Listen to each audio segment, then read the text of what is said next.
ホームページでご確認ください。リスナーの皆さん、引き続き TBS ラ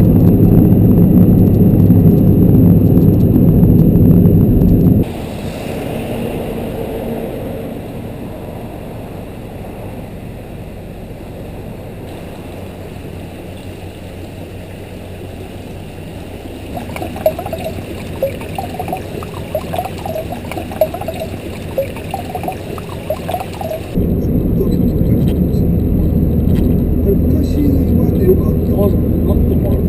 芸能人のさ、車持ったら隣に知ってるタレントがいるときがあるんだよね。